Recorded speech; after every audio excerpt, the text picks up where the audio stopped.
They called it a party on a private island. They didn't tell us it was a portal to another world. This is a first-hand account from someone who was there and lived to tell the story. If you like real, terrifying stories, subscribe. There are more accounts like this, and you won't want to miss any of them. This is Antonio's account. I still don't know how to start this without sounding like a drunk telling a crazy story. Maybe that's part of the problem. Everyone thinks I'm exaggerating. So I'll put it simply. I went to a party on an island in the middle of a reservoir on the outskirts of São Paulo, Brazil. The guy who invited us, Ricardo, throws these things the way rich people advertise yachts. Perfect image, perfect people. The island, it looked like a movie set. But at some point, somewhere between the torches and the champagne, it stopped being a party and turned into something else. It wasn't just scary. It was like the rules of the world had tilted. The light behaved wrong. The sound behaved wrong. And when we realized what was happening, leaving wasn't just difficult, it was dangerous. We were kind of an idiot group. There was me, just trying to get by. Decent job, too many nights out. Lucas, who liked to laugh at danger as if danger owed him money. João, who never missed a chance to feel superior. He'd already been to one of Ricardo's parties and kept saying, "You have to see it, man, it's insane." He made it sound exclusive because he liked the feeling of being the one who could get you in. The fourth was a ride-share driver hired for the night. More a practical decision than a friendship.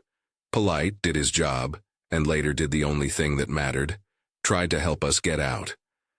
Ricardo showed up the way people with money show up, sunglasses at night. That constant smile of someone who knows favors come at a price.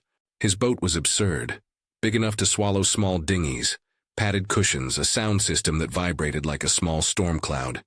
He arranged everything. "It's private," he said. "No press, no drama." He said it like a promise, but also like a rule. You obeyed if you wanted in. The crossing should have been normal, a short ride over dark water. I remember the hum of the engine, the chill on my neck, the low, heavy sky. The city was there, I knew it was behind us.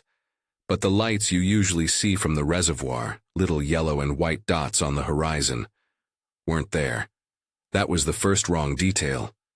We didn't notice at the time. We were intoxicated by the glow of everything, the way the lights reflected on the water, the smell of charcoal and the sweet, salty scent of fruit in the cooler. It felt expensive, and expensive things have a way of making you stupid. When the boat slowed down, the island's first impression was luxury. Pushed so far, it became a fairy tale. Bungalows outlined in lights, torches burning blue, as if someone had swapped fire for electricity and called it exotic. Tables overflowing with food, a band playing slightly off-key in the distance. People in immaculate clothes laughed and moved as if they'd rehearsed how to have fun. It was seductive in the quiet way wealth is seductive. You could feel how carefully everything had been arranged to make you want to stay. But there were cracks in the choreography. No one used their phone. They'd glance at the screen once and place it face down on the table, like an unspoken rule. Some guests walked to the water's edge and stared into the darkness as if listening to something beneath the surface. When I asked a woman dancing with a plastic cup how to get a signal, she blinked as if I'd asked where the river goes. "Why would you want to?" she replied. I thought that was a strange answer for a strange setting. At the center of the island, Eduardo had his altar, a long table covered in rum and bottles I couldn't even name, a group orbiting him like satellites. He pulled us close, poured drinks, introduced people with half smiles. He joked that he bought the island to disappear from the city. Everyone laughed. João puffed up like he'd been right all along. Lucas kept drinking.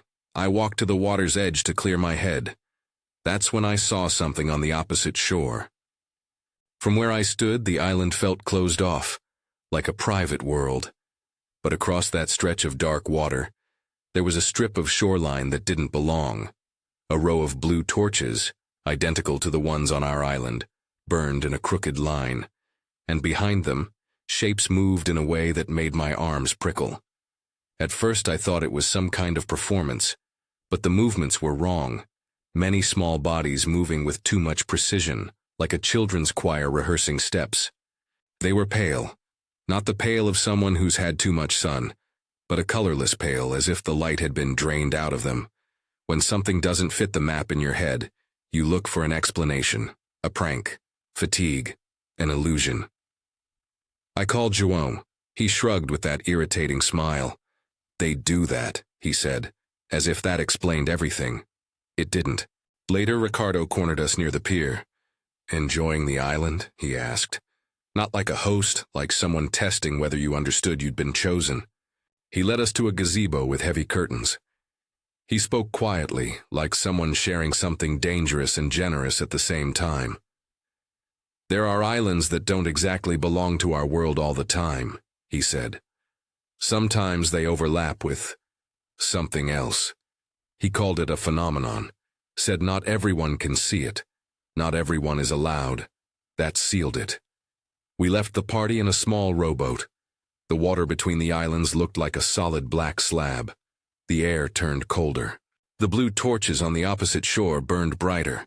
The figures, the pale children, moved together. Their eyes were white and reflected light like polished marble.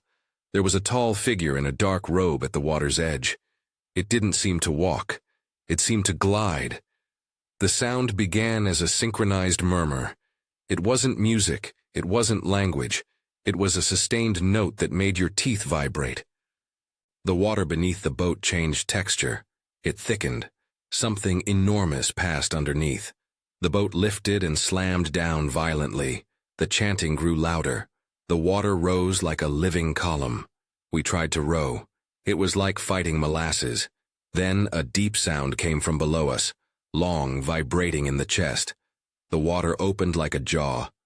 I saw something beneath the surface, a gigantic black mass, moving with intention. It wasn't a fish. It wasn't driftwood. It was too big. The boat flipped. I remember the icy shock, hands slipping, the sweet and rotten taste in the air. I remember Lucas's hand in mine. And then, he let go. Ricardo came back with the yacht.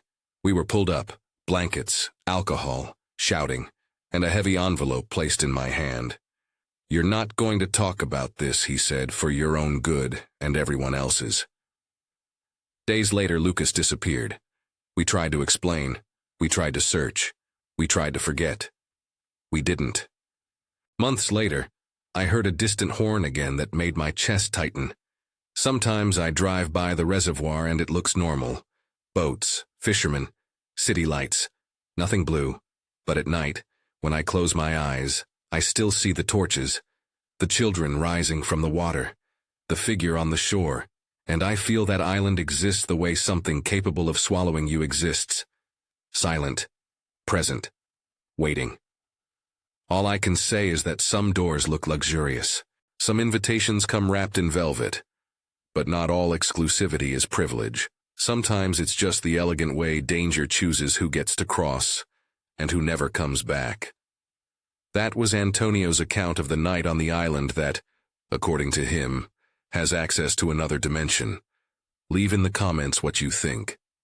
Have you ever experienced anything like this?